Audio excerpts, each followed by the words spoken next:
Salam alaikum les amis, on se retrouve pour une nouvelle vidéo YouTube. Je suis ravie de vous accueillir une nouvelle fois sur ma chaîne. Aujourd'hui on parle d'un thème important, le divorce. Comment s'en remettre, comment faire quand il y a des enfants, comment faire quand on le subit. On répond à toutes ces questions, restez avec moi.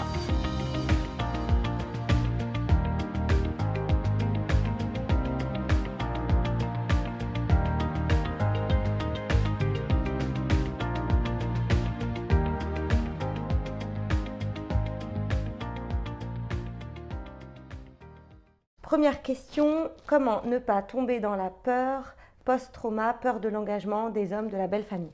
Alors, très important, quand on a divorcé, que ce soit subi entre guillemets ou que ce soit notre décision qui a engendré donc la séparation, il est très important de ne pas se réengager tout de suite dans une autre relation et de prendre le temps de faire le point sur ce qui s'est passé, de prendre le temps d'analyser et s'il le faut, je vous invite vraiment à vous faire accompagner par des professionnels. On a souvent des remèdes pour tout, voilà, des maux de corps, etc. Mais quand il s'agit de la tête, de l'esprit, on oublie un peu que tout simplement, parfois il suffit d'en parler un petit peu, de s'arrêter. Et puis en fait, le professionnel en face de vous, c'est pas qu'il va vous analyser ou qu'il va vous donner les réponses comme ça de sa tête, c'est simplement qu'il va vous aider à vous arrêter sur vous-même et être comme un effet miroir et voir un peu quelles sont les leçons à tirer de cette histoire qui a été, voilà, si c'était un mariage, c'est une histoire importante de votre vie.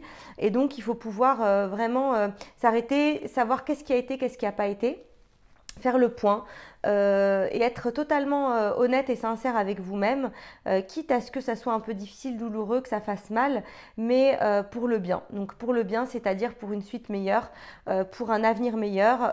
Mais c'est vrai que si on ne fait pas ce travail-là, eh bien c'est un gros risque de se remettre encore une fois dans une histoire qui va justement aboutir aux mêmes effets parce qu'on n'aura pas identifié les causes. Et sans que identifier les causes veuille dire nécessairement trouver un coupable ou trouver ou se dire que finalement c'est de notre faute, c'est tout simplement s'arrêter 2 minutes et de se dire ok, qu'est-ce qui a marché, qu'est-ce qui n'a pas marché et justement pour ne pas reproduire les mêmes mécanismes qui ont finalement abouti à une séparation. Deuxième question, combien de temps en général avant de se remarier après un divorce? Il n'y a pas de temps prédéfini. Il y a des gens qui ont besoin de quelques mois parce que déjà depuis avant même la séparation, ils ont déjà fait le point sur plein de choses, ils ont déjà travaillé sur eux et en fait la séparation c'est la fin du processus du travail sur eux-mêmes. D'autres, ils sont complètement en vrac après le divorce, souvent quand c'est subi, il y a un temps qui est beaucoup plus important qui est nécessaire. Et donc, quoi qu'il en soit, chacun son rythme, chacun son temps, il n'y a vraiment pas de règle. Mais si tu te poses cette question, si tu te dis combien de temps et que tu viens de divorcer, c'est que ce n'est pas encore le moment, ça c'est sûr. Voilà, c'est tout ce que je peux dire par rapport à ça. Alors là, une question assez importante et assez, on va dire, grave dans le ton, c'est comment vaincre la peur de regretter son premier mari toute sa vie. Alors, il faut bien se dire un truc, il faut bien remettre les pendules à l'heure. Le divorce, c'est quelque chose de difficile, c'est sûr, mais quoi qu'il en soit dans la vie, quelles que soient les épreuves et quel que soit voilà, ce qu'Allah a prédestiné pour vous, il faut vraiment accueillir chaque chose comme un moment planifié par Allah. Il y a des choses qui vous dépassent. Et donc, c'est sûr qu'on peut comparer le divorce à une période de deuil, c'est-à-dire qu'il y a la colère, l'acceptation, enfin, il y a tout un processus, vous tapez processus du deuil. Et oui, il y a des étapes douloureuses et il y a des moments où on se dit comment je vais faire pour vivre avec ça. Et donc, peut-être rester dans cette peur de ne jamais retrouver ce qu'on avait eu avant la première fois ou le premier amour quand votre mari ou votre femme a été le premier amour. Vraiment garder à l'esprit pour avancer au plus vite dans cette période de deuil que Allah il fait les meilleures choses, les meilleurs plans. C'est le meilleur des planificateurs et il n'y a qu'une chose à faire à ce moment-là, c'est se reconnecter à lui. Parce que c'est que dans cette connexion à Allah qu'on va pouvoir envisager un avenir meilleur et de se dire que Allah il peut tout. Et par rapport à ça, là j'ai une histoire qui me vient, c'est l'histoire de Salama qui justement quand elle a perdu son époux, il est mort dans une guerre et il est mort de ses blessures. En fait, il lui avait enseigné une doua que le prophète avait enseigné donc à cet homme-là et qui était Allahumma ajirni fi musibati wa akhlif li khayran minha. Ça veut dire, mon Dieu, donne-moi le ajr, donc la récompense de ma douleur, de ma souffrance actuelle, et remplace-la moi par quelque chose de meilleur. Et elle avait du mal à dire cette doua tellement elle se disait mais comment pourrais-je avoir meilleur que mon mari, que cette histoire d'amour. C'était incroyable en fait. Ils ont une histoire, je vous invite vraiment à la lire. Ils ont été séparés, ils ont vraiment galéré et quand ils se sont retrouvés, très peu de temps après, il est mort dans une suite d'une blessure d'une des guerres en fait. De l'islam et donc en fait elle se demandait comment même dire cette doua tellement elle aimait son mari et subhanallah avec qui elle s'est mariée après, je vous le donne en mille, avec le prophète sallallahu alayhi wa sallam. Donc en fait on se dit mais comment je vais pouvoir là la question c'est comment j'ai peur de regretter mon premier mari toute ma vie, mais Allah, doua, c'est tout ce que j'ai à vous dire et le meilleur reste à venir. Une autre question, je n'ai jamais été mariée, ça ne me dérange pas de me marier avec un homme divorcé, mais quelles sont les questions à lui poser par rapport à son divorce? C'est une très bonne question, merci beaucoup pour cette question et merci surtout pour votre ouverture d'esprit. Parce qu'en fait, quelqu'un qui n'a jamais été marié, en général, il panique un peu face à quelqu'un qui a divorcé. Mais moi, je dis toujours à l'agence, vous préférez quoi? Un homme, je dis aux femmes, hein, mais je le dis aussi aux hommes, vous préférez quoi? Un homme qui est resté 10 ans dans le halal avec quelqu'un, et qui a 40 ans et qui a des enfants peut-être ou qui a été divorcé sans enfants, ou un homme, on ne sait pas qu'est-ce qu'il a fait, mais il n'a jamais été marié. Donc de toute façon, je ne dis pas que les hommes qui n'ont jamais été mariés, voilà, ils sont moins pratiquants ou ils ont eu des histoires qui ne sont pas licites et tout ça, je ne généralise pas, mais un homme divorcé ou une femme divorcée qui a vécu quelque chose dans le halal, bah, je ne vois pas le problème en fait. Donc déjà, je félicite cette personne de me poser cette question et cette ouverture d'esprit. Ensuite, qu'est-ce qu'on pose comme question? Eh bien, on essaye de voir si la personne elle a bien fait le point par rapport à son divorce. C'est-à-dire que quelqu'un, par exemple, qui va vous dire « tout est de la faute de l'autre, moi, j'ai rien à voir avec ça », c'est bof-bof, quoi.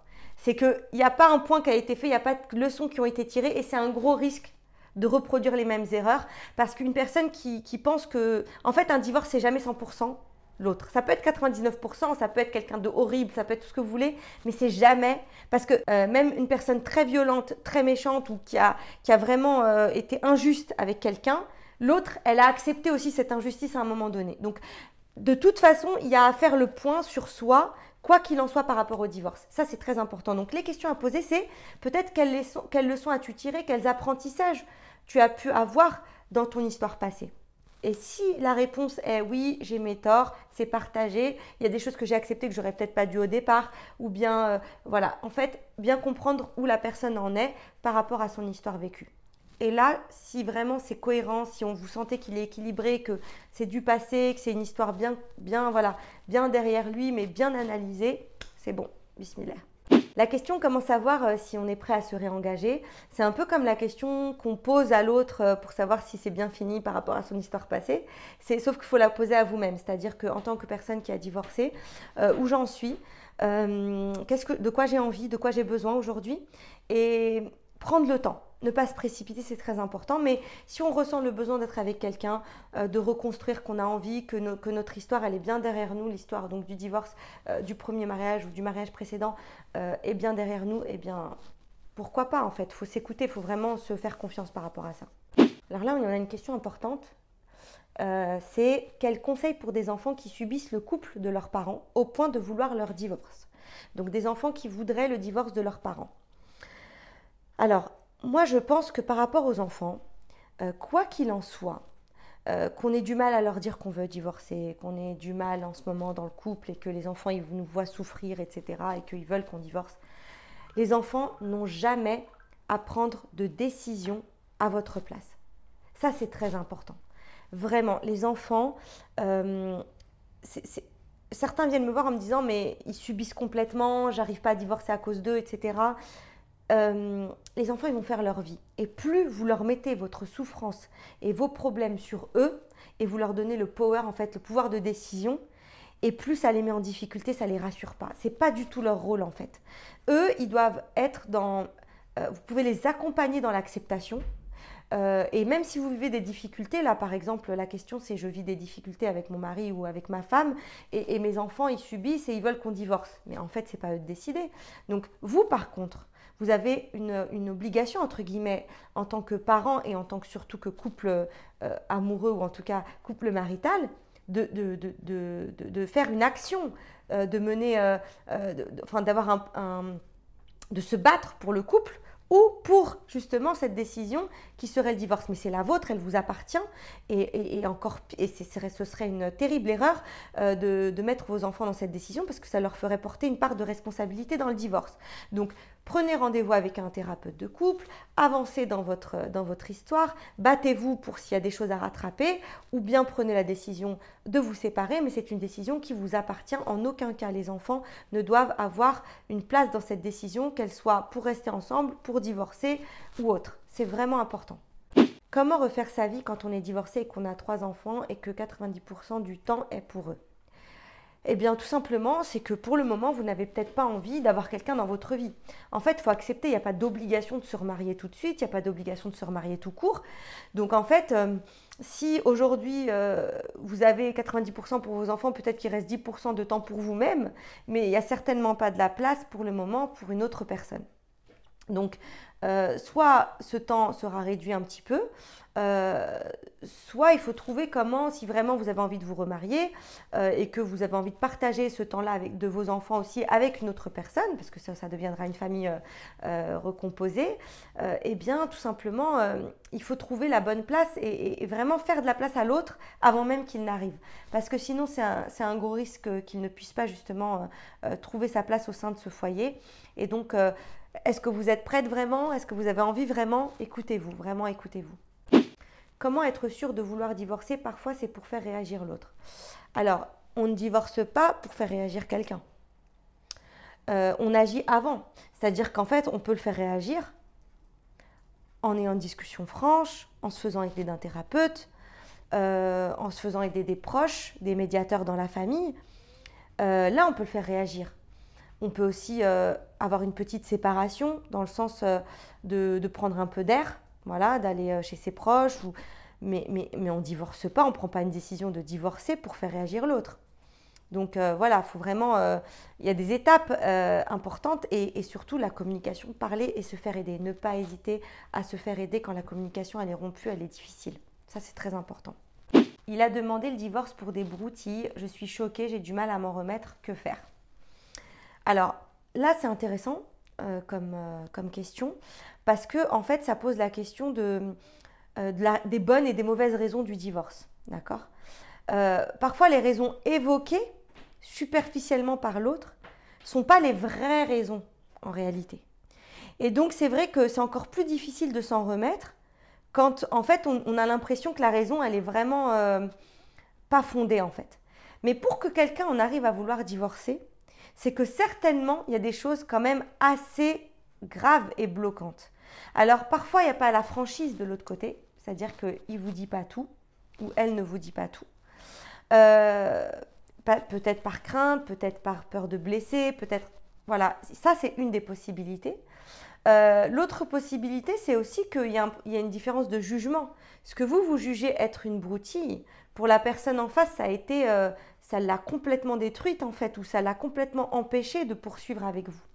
Donc, peut-être, il faut se faire aider et se faire accompagner individuellement pour justement prendre conscience de certaines choses. Et également, si vraiment ces raisons-là, elles vous mangent entre guillemets parce qu'elles vous paraissent être vraiment insignifiantes, essayez de dialoguer avec la personne, donc avec votre ex, pour voir s'il n'y a pas un fondement quand même plus profond et demander quand même de la bienveillance et de la franchise pour justement pouvoir discuter de ces choses-là et peut-être vous aider à avancer vers la suite.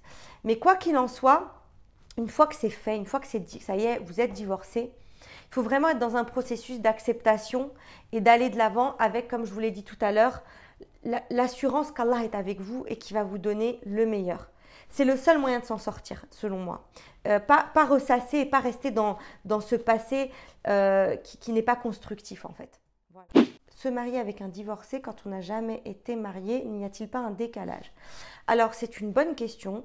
Non, il n'y a pas de décalage. En fait, chaque histoire humaine, c'est comme si vous me dites être amie avec une fille alors qu'elle a déjà eu plein d'amis avant moi. Bah, en fait, chaque relation humaine, elle est spécifique. Chaque relation humaine, elle est unique.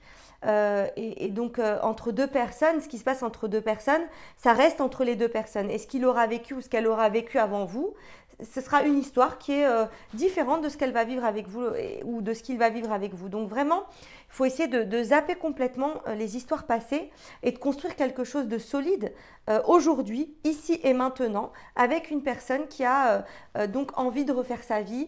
Et vraiment ne pas rester crispé par rapport à ce qu'il aurait ou ce qu'elle aurait pu vivre avant vous. Donc il n'y a pas de décalage, voilà, il y a des choses à construire et tout commence en fait maintenant avec vous, avec cette nouvelle histoire qui est en train de naître. Donc pour moi, il n'y a vraiment pas de décalage ou de background à considérer parce que cette personne aurait vécu sentimentalement quelque chose d'autre avant vous. Est-il bon d'évoquer les raisons de son divorce au nouveau prétendant? Alors ça c'est une super question qui m'est souvent aussi posée à l'agence à Belny. Quand on propose de faire des rencontres de couple, eh bien on me dit mais à quel moment je parle de mon divorce et comment j'en parle surtout. Et des fois il y a des histoires lourdes quoi. Des fois c'est vraiment des problèmes des fois de l'ordre de l'intimité, des fois de violence, des fois on n'a pas toujours envie de parler à un inconnu de tout ce qu'on a vécu avant, voilà. Donc surtout quand ça a été violent. Donc à quel moment on en parle, comment on en parle? Alors d'après moi, d'après ce que j'ai vu et ce qui fonctionne le mieux, déjà, je pense que vous n'êtes pas obligé de parler de choses intimes. Ce qui a été dans l'intimité avec votre ex, ça vous appartient et c'est votre jardin secret et vous n'êtes pas obligé d'en parler à l'autre. Ça, c'est une chose. Et même, je vous invite à ne pas en parler à l'autre. C'est important de garder ce côté-là et de ne pas aller chercher… Ça va mener que du West-West en fait, chez votre future femme ou votre futur époux. Et donc, tout ce qui est de l'ordre de l'intimité, on n'en parle pas à l'autre. Par contre, de façon superficielle en fait, on peut dire qu'il y a eu des problèmes de l'ordre intime, mais sans aller dans le détail. On peut aussi, s'il y a eu des violences, si on le souhaite, dire qu'il y a eu des violences, mais pas rentrer forcément dans le détail. Par contre, ce qui est très important, c'est de dire à l'autre, en toute sérénité, si on a fait le point qu'on est OK avec ce qui s'est passé avant, vraiment d'expliquer comment, en fait, quelles leçons on a tirées, quels apprentissages on a eu de notre histoire passée. En fait, il faut juste, là l'idée, c'est juste de rassurer l'autre sur le fait que vous soyez vraiment prête ou prêt à vous remarier. Et que ce qui s'est passé avant est bien derrière vous. C'est ça qui va être important. Et c'est ça que l'autre a besoin de ressentir. Et de se sentir rassuré par rapport à la totale disponibilité émotionnelle pour une nouvelle histoire. C'est juste ça qu'il faut. Détailler le passé, détailler vos disputes, détailler à quel point ça n'a pas matché au niveau caractère, etc. Pour moi, ce n'est pas nécessaire. Au contraire, c'est risqué d'aller dans la médisance, d'aller dans… Et en plus… par exemple, dire que c'est 100% de la faute de l'autre, comme je vous l'ai dit au début de cette vidéo, c'est que voilà, vous n'êtes pas forcément prête ou prêt à vous remarier. Donc l'autre, ce qu'il a besoin d'entendre à ce moment-là, c'est être rassuré sur la totale disponibilité émotionnelle d'une nouvelle relation. Voilà. Faut-il revoir à la baisse ses critères après un divorce? Ça, c'est une autre bonne question. Évidemment que non. Mais c'est quoi revoir à la baisse ces critères? En fait, ça, c'est une histoire de point de vue. Certaines personnes, quand elles ont, forcément, elles ont divorcé, donc elles sont plus âgées qu'avant leur premier mariage, mais elles restent avec les mêmes envies, ou des fois, il y a un côté, j'ai vécu des trucs et tout avec mon ex-mari, je ne suis pas heureuse de ce que j'ai vécu, donc, ou avec mon ex-femme, je veux revenir en adolescence et je veux revenir à 20 ans où tout était possible. Et du coup, mes aspirations, elles sont non pas celles d'un homme mature de 40 ans, mais j'ai envie de retrouver ma jeunesse de 25 ans et d'être séduisant et je veux une femme jeune, etc. etc. Du coup, pour lui, si je lui dis cherche une femme de 35-40 ans, eh ben, il va me dire j'ai revu mes critères à la baisse. Non! En fait, moi, ce que je dis, c'est que être réaliste à l'âge qu'on a aujourd'hui, avec la situation qu'on a aujourd'hui, qui en fait témoigne d'une certaine maturité, avec le vécu du divorce, c'est encore une autre couche de maturité et d'apprentissage. Eh ben, évidemment qu'on ne va pas vouloir les mêmes choses qu'avant notre premier mariage. Et c'est tant mieux parce qu'on a une expérience, parce qu'on a du vécu. Et donc, du coup, on est prêt à faire vraiment d'autres types de concessions, on est prêt à avancer. Mais si revoir à la baisse, c'est parce que, en fait, c'est finalement chercher des trucs pour revivre une expérience ou une jeunesse qu'on aurait zappée quand on était marié. Alors, oui, d'un certain point de vue, ça peut être revoir ses critères à la baisse. Quand je vous dis, chercher quelqu'un de plutôt de votre âge, etc. Ça dépend du point de vue, en fait. Mais pour moi, prendre en compte une réalité et se dire, voilà, quel âge j'ai, qu'est-ce qu'il me faut maintenant, avec qui j'ai envie d'avancer et d'avancer concrètement et de ne pas perdre mon temps, et bien là, du coup, c'est pas pour moi revoir ces critères à la baisse, c'est juste être réaliste et avancer vraiment avec de la maturité et un nouveau bagage qui est un bagage plus d'assurance et plus de clairvoyance sur le futur. Donc, c'est une question de point de vue. Pour certains, c'est revoir ces critères à la baisse. Pour d'autres, c'est justement avancer avec tout ce vécu et toute cette expérience qui nous permet justement d'être sur la bonne voie. Voilà, j'espère que ce nouveau format de vidéo avec cette session de questions-réponses vous a plu. Si c'est le cas, dites-le moi en commentaire si vous voulez plus de sessions comme ça, un peu plus longues, parce que vous m'aviez déjà dit que vous aimez bien en fait quand c'est un peu plus long au niveau des vidéos, que c'est plus profond.